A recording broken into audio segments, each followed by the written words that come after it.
पंडित जी, यादव जी, मौलवी जी, अप्पाल जी, चारों बड़ा घनिष्ठ मित्रता चारों के अंदर रहे। एक के साथ एक सुख दुख में साथे हमें।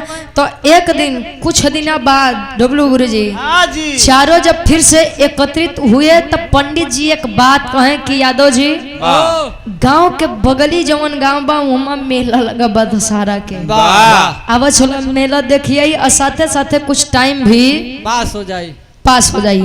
चलो तहन चारों मित्र कैसे एक लाइन गजल के भाव लगत बा, फिल्मी गजल बा।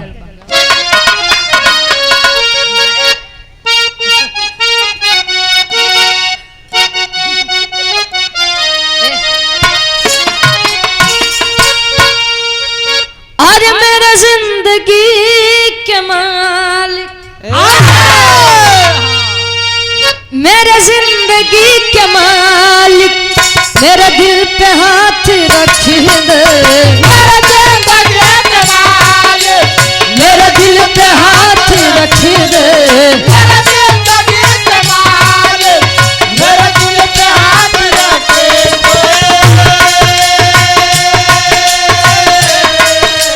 मेरे जिंदगी के मालिक, मेरे दिल पे हाथ रख दे, तेरे आने की खुशी में, तेरे आने की खुशी में मेरा गम निकल न जाए, तेरे आने की खुशी में मेरा गम निकल न जाए, तेरे आने की खुशी मेरा गम।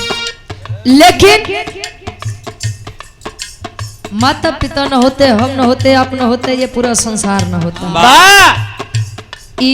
सम्मानित पूजनीय मौला यादव जी बाबूजी की देन है, जिन्होंने इतना लंबा बगीचा परिवार लगा कर गए हैं इस संसार से।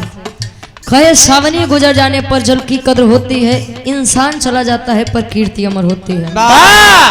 कुछ तो नेक काम हमारे बाबूजी करे हुए हैं कि उनके सम्मान में आप लोग 1 बजे 2 बजे तक बैठ के बिरहा सुनो थे। कहो कहे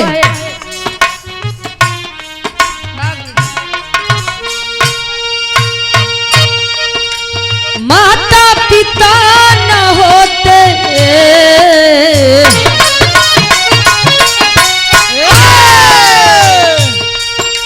माता पिता न होते अगर हम भी जन्म न पाते, माता पिता न होते अगर हम भी जन्म न पाते, माता पिता न होते अगर हम भी जन्म न पाते,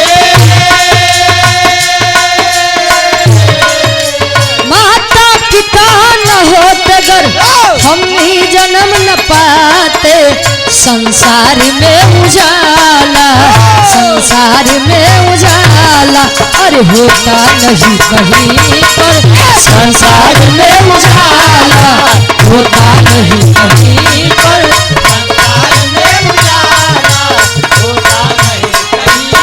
अरे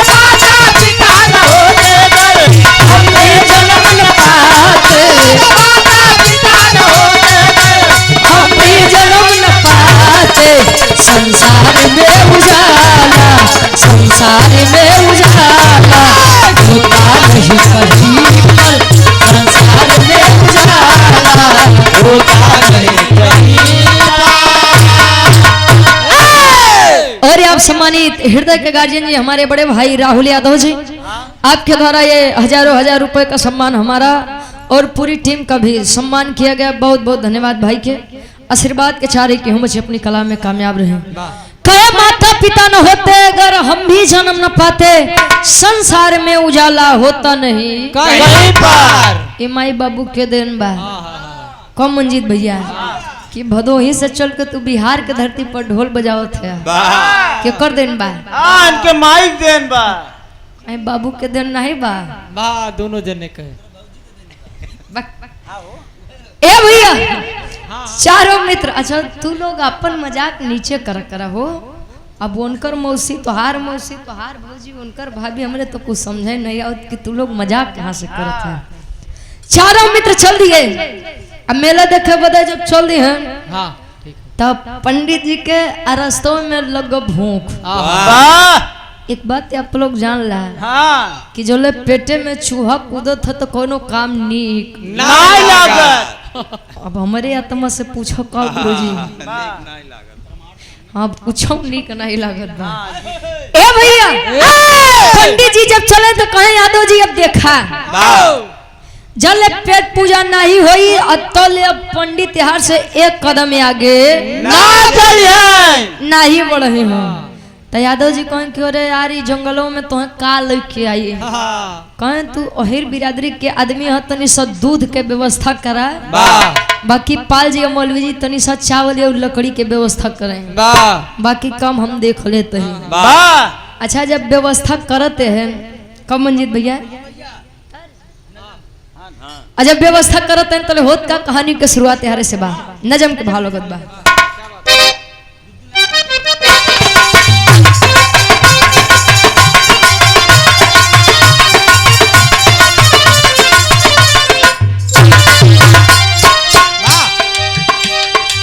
चला कि पंडित जी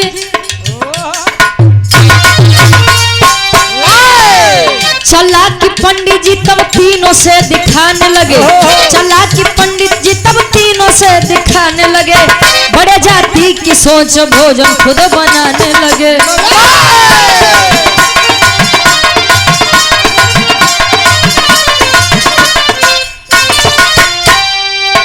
करके विचार खीर पंडित जी बनाते हैं कहो गुरु जी करके विचार खीर पंडित जी बनाते हैं भूल कर हाथ पैर साफ बैठ जाते हैं।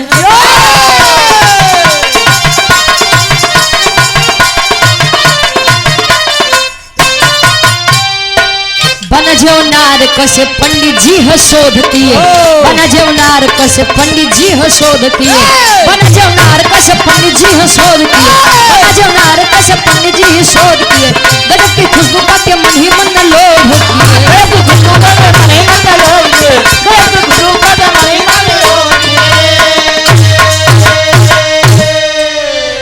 कहे बना जो नार कसे पंडित जी है शोध किए गजब की खुशबू पाके मन ही मन में लोभ किए लालच किए। अच्छा लालच बुरी बला बा महेंद्र दादा जादुई चक्की वाला कार्टून देखे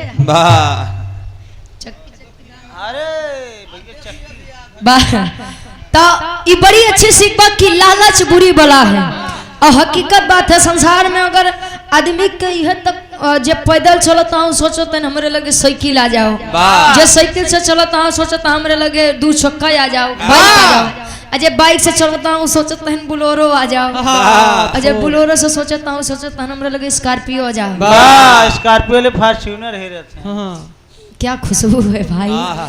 ए भैया अच्छा पंडित जी सबके व्यवस्था कराई के जब यार यादव जी दूध लेके पाल जी वैसे मंजीत भैया तनी सब ऑर्डर देता है यार जब यार सबको लेके पहुंचे तो पंडित जी सोचे लगे नीचे आदमी छोट बिरादरी के आदमी यादव उपाल उ तो मौलवी हो गुरु जी ई लोग भोजन बने हैं तो छूत हो जाई ऐसे अच्छा बक के हम भोजन बनाई। अच्छा पंडित जी हाथ पर धोई के बैठ गए चौका लगे सोचा तन कि 4 आइटम बनावे से अच्छा बा कि खीर बना ला तनी तनी सबके हो जाई। खीर जब बनाए तो खीर की खुशबू जब नाक के अंदर प्रवेश की खुशबू हाँ हो जो हम ले चलते ही जब खीर की खुशबू नाक के अंदर गई मतलब महक आज जब वो नाक के अंदर गए तो पंडित जी जन्मे कर था गुरु जी पंडित जी लगे लालच दिखावे कि बनाए हम अकेले खाएंगे ये तीनों ऐसी अच्छा बा कि कोनो दिमाग लगाई। गेंदपाल जी को बुलाए पंडित जी को बुलाए और मौलवी को बुलाए ना जब सब केहू आए कहन भैया एक बात दिखा खीर तनिके बा तनी तनी खा के सो जा और राती में जो सबसे बढ़िया और सबसे अच्छा सपना देखी सुबेरे खीर हुए खाई। तनी सपपाल जी खीर लेहन खाई के सोई गए मौलवी जी लेहन उन्हों खाई के सोई गए पंडित जी लेहन उन्हों खाई के सोई गए सब ये यहाँ की सबसे तगड़ा दिमाग अब भाई अहिर बिरादरी के लड़का मोट बुद्धि के जो दिन पाले पड़ जाबा उस दिन सुधर जाबा।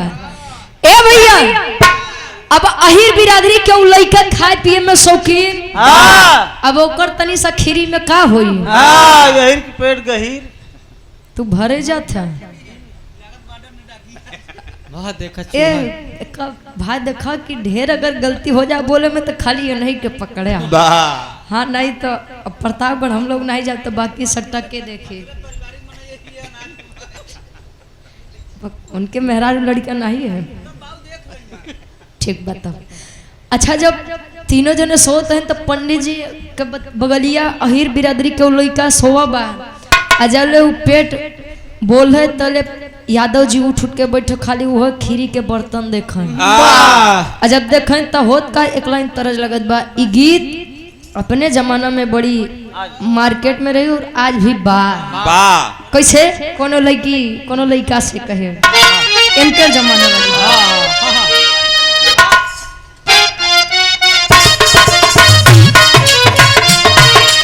क्या बात है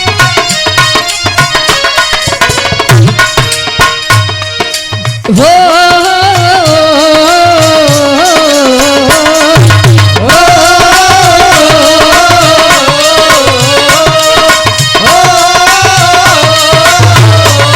लेकिन कहे गोरी है कलाइया तुला दे मुझे हरी हरी चूड़ियां गोरी है कलाइया तुला दे मुझे हरी हरी चूड़ियां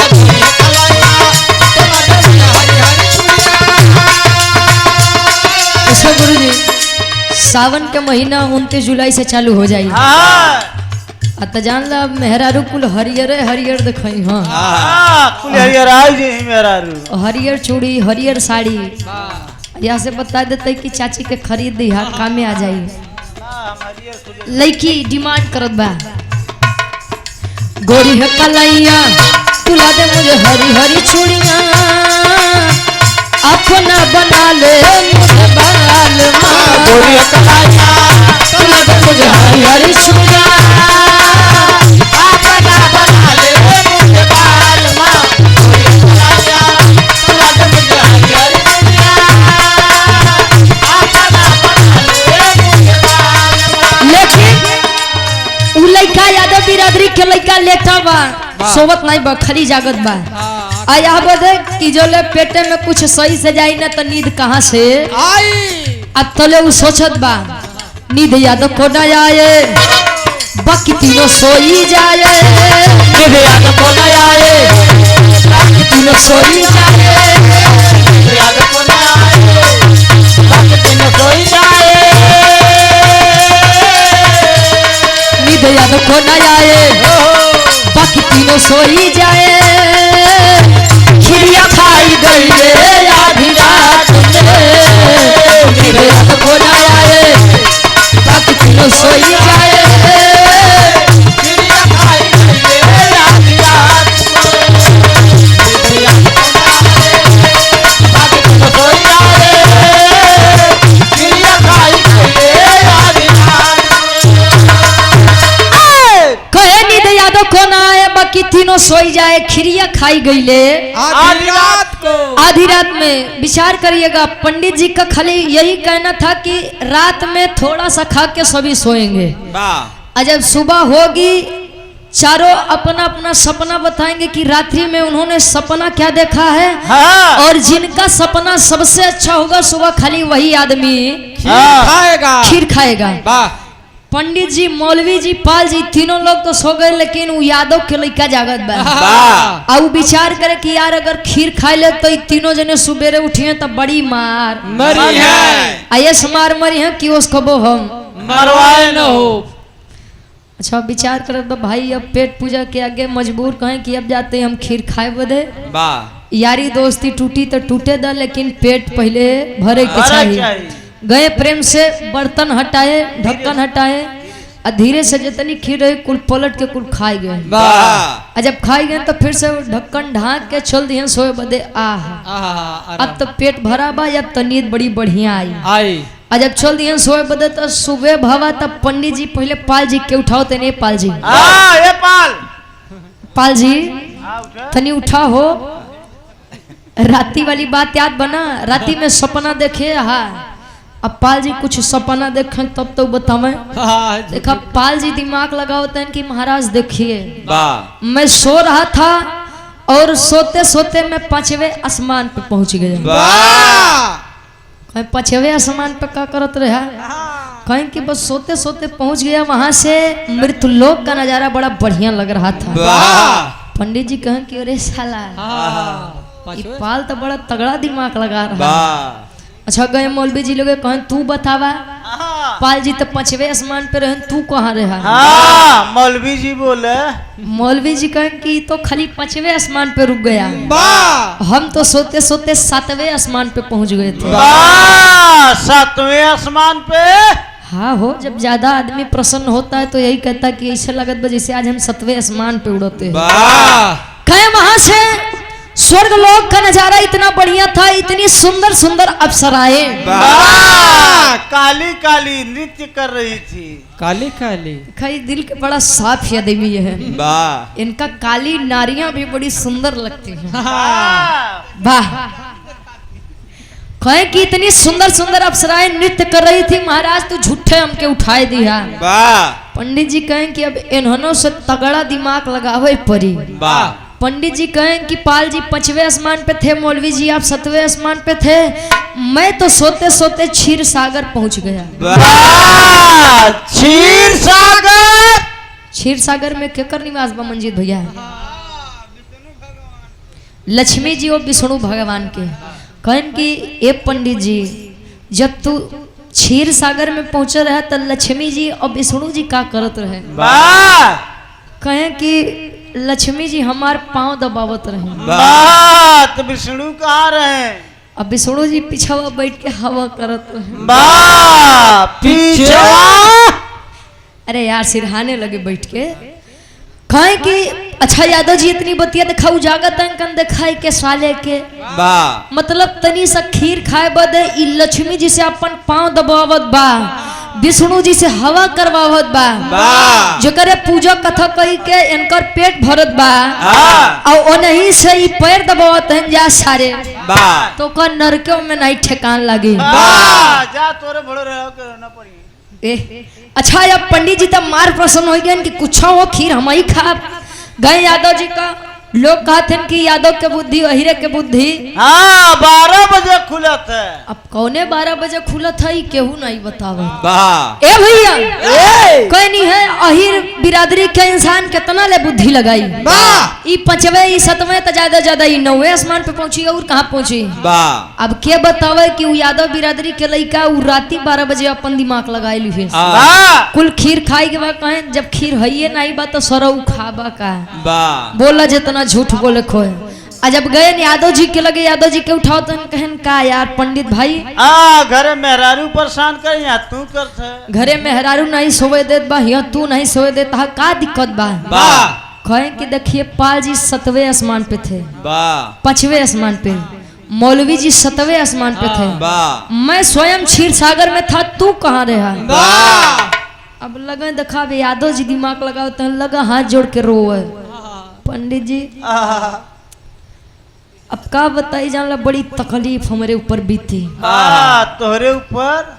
अरे वो लड़का कहे यार कहे कि जानला ऐसन रात भगवान दुश्मन के भी ना दे नसीब में नाही दे। वाह जैसन आज बीते तोहरे से। कहे का बात बा, कोनो बात बा बतावा तले बताओ तन कैसे। एक गाड़ी गीत कहा थी बनारस में के काकी दादी लोग गावे कैसे।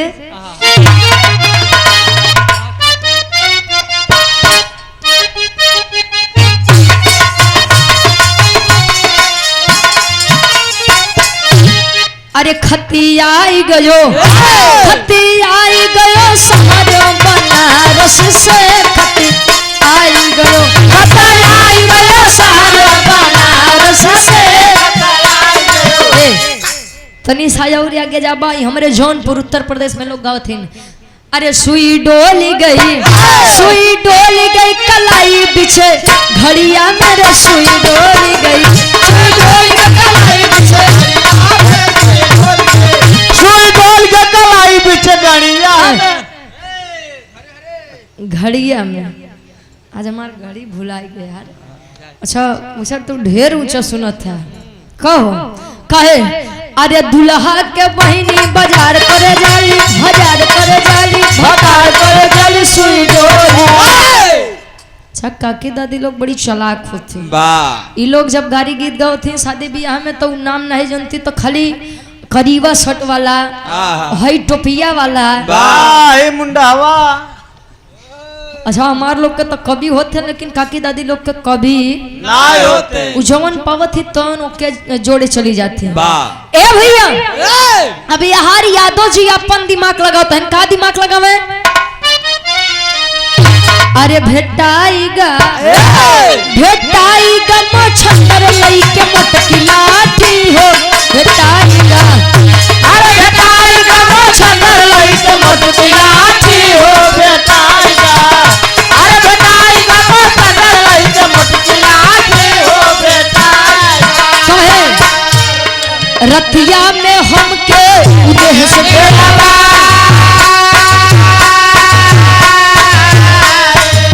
है कि खिरिया न लेता होगा। और पुनः हृदय के गार्जियन जी सम्मानित आप कार्यक्रम के आयोजक साहब श्री रामेश्वर यादव ठेकेदार जी। पुनः हमारे गार्जियन जी के द्वारा सदर 501 रुपए का सम्मान। बहुत बहुत धन्यवाद। आशीर्वाद के चारे की हम अच्छे अपनी कला में कामयाब रहे। वाह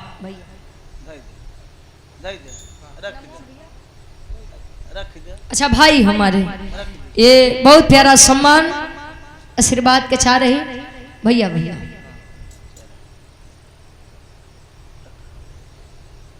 कहे रतिया में हमके उद्देश्य डरावा कहे कि खिरिया न लेता वो खाए नहीं जानिला नहीं जानिला लठिया से हौसला दियो नहीं जानिला नहीं जानिला। कहे भेटाईगा मोछंदर लईके मोटकी लाठी हो भेटाईगा। देखा बुद्धि अपन अपन सब केहू लगाएन बाजी खाली यही बिरादरी के लईका मारी गए। कहो पाल जी बताएं मैं 5वें आसमान पे था। मौलवी जी बताएं मैं 7वें आसमान पे था। हद तो हो गई जहाँ पंडित जी कहें कि मैं क्षीर सागर में लक्ष्मी और विष्णु जी से सेवा ले रहा था। अब वो यादव जी रतिया में कुल खीर छट गई गए कहें कि महाराज देखा रात्रि में मैं सो रहा था और मेरे सपने में एक पहलवान मिला। पहलवान साहब आई एकदम हट्टा कट्टा नौजवान करिया करिया एकदम कलुआ रहा। हाँ और लाठी इतनी बरियार लिखे रहे मंजीत भैया। तेल एकदम लगाई के मोछा टाइट करके कहन कि ओका हम देखते मान तो डेराई गए। कहन तो कोनो ऊंच नीच तो नहीं की है। कहें ऊंच नीच का करे पड़ गए हम मर्द जात के आदमी। खाली हमारे साथे इतने करे कि उ लाठी उठाए के खाली हमारे मुँहे लगे तक लेके आए। जब मुँहे लगे तक लेके आए तो हम एकदम डरा गए कि महाराज हमसे कोनो काम बका। कहें बे साले आज के दिन मेरा व्रत है और तुम लोग रात्रि में खीर बना करके यहाँ महका रहे हो। मेरी सुगंध को मेरे व्रत को तोड़ना चाहते हो। अरे बाप रे बाप जले पंडित जी खीर के नाम सुने तो लगे मुँह बावे। हे भैया तू खाए तो नहीं ली हो के। कहे कि महाराज देखा मना तो हम बहुत करे लेकिन हमार जोर ना चला। यादव जी अपन दिमाग लगाते हैं कैसे टेरी के भाव लगत बा। अब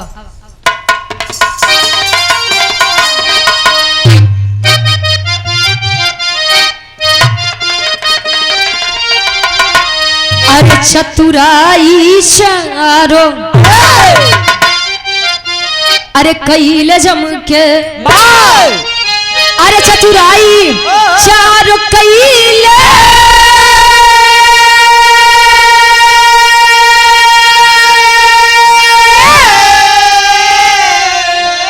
चतुराई चारों कैले झमके चली ना अहिर के सामने पंडित के पंडिताई पंडिताई पंडिताई। कहाँ रहा तू हमसे दिमाग लगाओ थे। कहे कि मैंने मना तो बहुत किया लेकिन उसने कहा कि अगर तुम खीर नहीं खाओगे तो तुम्हारे इतनी पिटाई करब तो इतना मार मारब कि जान ला फिर उस मार को वो जिंदगी में मारे न होगा। कहे जान ला हम बहुत कोशिश किया कि अगर मैं खीर खा लूंगा तो मेरे तीनों मित्र सुबह उठेंगे बड़ा गुस्सा करेंगे मुझसे नाराज हो जाएंगे। कहन कि लेकिन महाराज हम डर के कारण खीर खाई ली खाए गए। वाह अब इतने में तो पंडित जी के लाख छनछनी कहें बे साले, जब वो डरा रहा था तो क्या मैं तीनों मर गया था? वाह क्या हम तीनों मर गए थे? उठा नहीं पाया हमको। यादव जी इतनी बतिया सुनने लगे, काला टाइट करे कहें पंडित जी अब तू गलते बोलत है, हो सब रहा अब जान ला हमार तो हर मित्रता खत्म हो जाई। वाह देखो पंडित जी अपने न बनाए जाल पे फंसते हैं। हाँ। कहें अरे मतलब खा लिए लेकिन बताना तो चाहिए था, कहीं कैसे बताइए? काहे नहीं बताया? वाह। बताओ तन कैसे ही हमारे तरफ के खाटी इलाहाबादी तर्ज लगत बा और ई गीत के इंटरनेशनल तरज भी बन गए बा। कहो गुरुजी भोजपुरी दुनिया में भी गीत के आप लोग बड़ा प्यार दिया कि बाड़ू तू बिजोड़ आइटम मार हम बुझनी, वाह झकोरा मारे झुलनी साड़ी लहराए हो। ई ओरिजिनल तरज बा हमरे प्रयागराज के स्वर्गीय गुरु राम आधार यादव गुरु जी के गीत बा। कैसे बा? आए हाय अरे राम झकोरा मारे झुलनी, अरे राम झकोरा मारे झुलनी, कहाँ साड़ी लहराए हो झकोरा मारे झुलनी।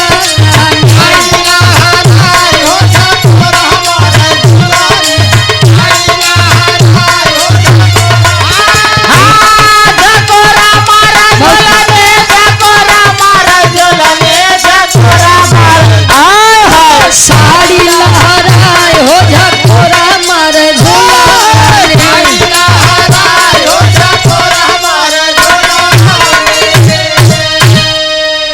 गुरुजी ई के तनी सब बदल दा। कोनो लइका कोनो लइकी के कहत बका कहे अरे बितावा गोरी रतिया, अरे बितावा गोरी रतिया, कहाँ जायू भी न सारे बितावा गोरी रतिया। ये हमारे बहुत बड़े फैन हैं, सोशल मीडिया पे बड़ा प्यार देते हैं भाई हमारे।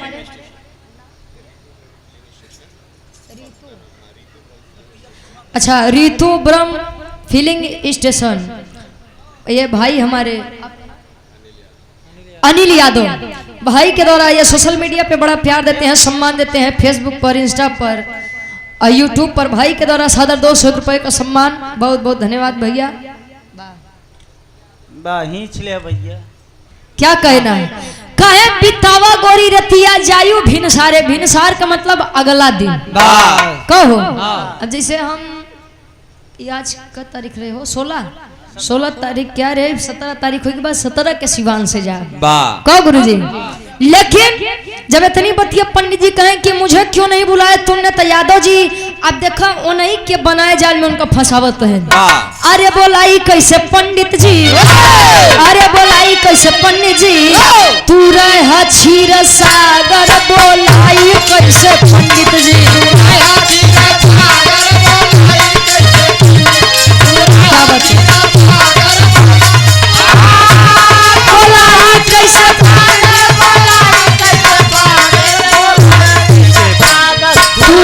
क्षीर सागर, बोलाई कैसे पंडित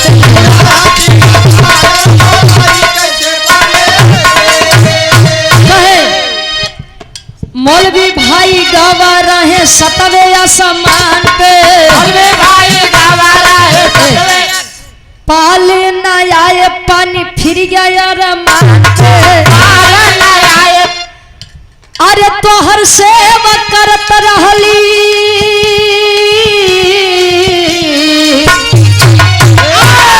तोहर सेवा करत रहली, लक्ष्मी नटनागर, बोलाई कैसे पंडित जी, बोलाई कैसे।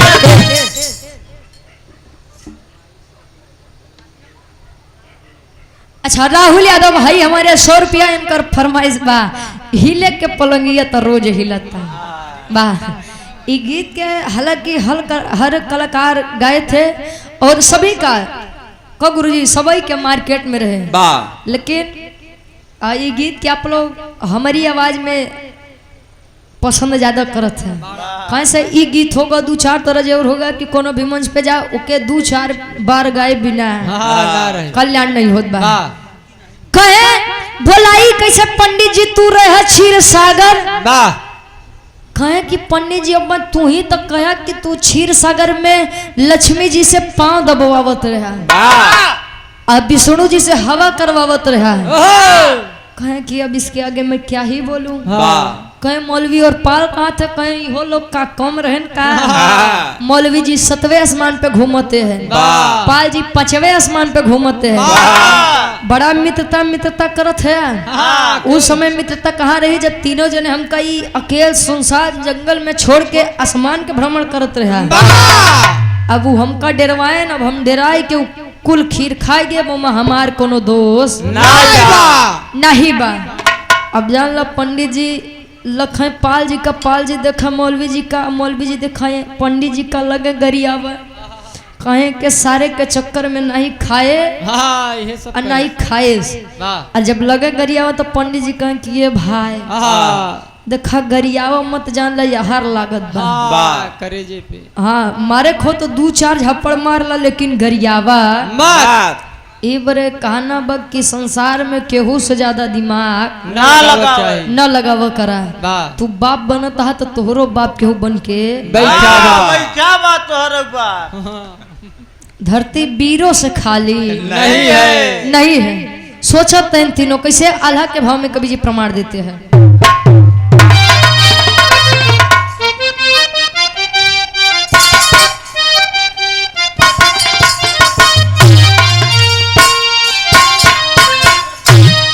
अरे सपना सब अधूरा रही गईल मानवा के बाबू, खाई गाय अकेले अहिर पूरा जेवना, रतिया सपनावा में घूमलिया समनवा भैया, खत्म होइगा खाना भइले बहुत लाचार। पंडित बोले रतिया कोई ना भोजनवा भैया, सोचे सोचे माना बात करे ले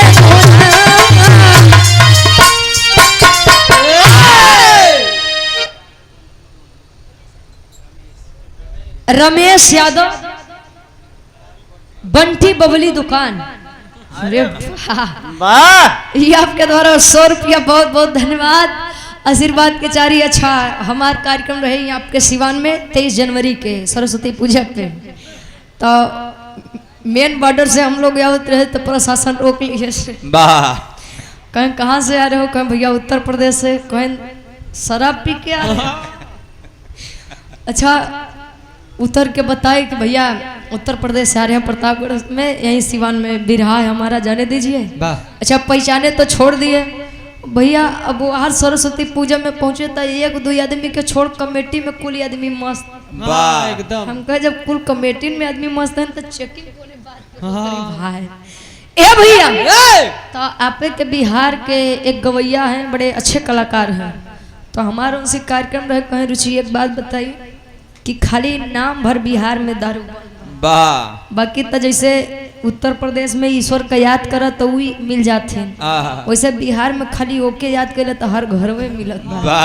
उनका भैया तोहार जिला वाली बात बा हम का करी प्रदेश वाली बात कहो गुरुजी। ए भैया पहुंचत हैं अब पछताते हैं, जब पश्चाताप होत बा त यादव जी कहें कि आवा विष्णु जी से हवा करवाऊबा, लक्ष्मी जी से गोड़ दबाऊबा, आवा चला जब मेलो देखे। पेट पकड़ के बैठ गए कहने भैया अब हम जानो तो तू खीर खाया है तोहार तो पेट भरा बा तो तू चल जा सकत है, हमारे पेटे में कुछ बा अब हम घरे जा पेट पूजा होई और तब हम आहार आओ। देखिए संसार में क्या बड़ा होता है का गुरुजी। आखिरी भाव खड़ी के भाव लगत बा। आखिरी बात फिर हमारे राहुल भैया के आदेश बा, हिले के पलंगिया तो रोज हिलता। नगेंद्र यादव जी हनुमानपुर मठिया से आपके द्वारा 100 रुपया भैया बहुत बहुत धन्यवाद। संसार में जरूरी नहीं है कि जो इंसान ज्यादा उम्र का हो उसे सब कुछ पता हो या उसे सब चीज का ज्ञान ही हो। कभी कभी छोटों से भी सीख लेनी चाहिए, क्योंकि ज्ञान छोटा और बड़ा नहीं देख नहीं देखता है। वाह कभी कभी हमारे छोटे भी हमको वह बात बता देते हैं जो हमने अपनी जिंदगी में भी नहीं देखा होता है। वाह। क्या? आखिरी भाव।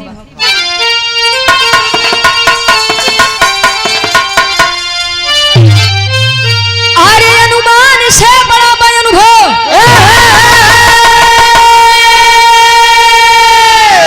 कहे दुनिया सगरी। अरे पकड़ पेटवा के धैल तीनों घर के डगरी। पकड़ पेटवा के धैल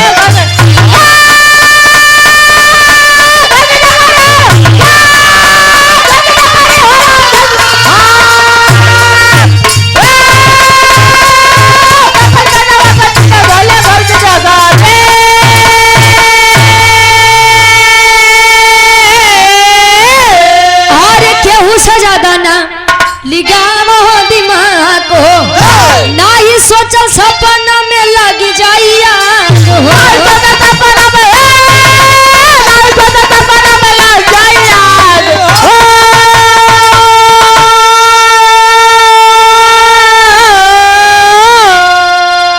अरे घूम के लौटे चारों अपने अपने नगरी।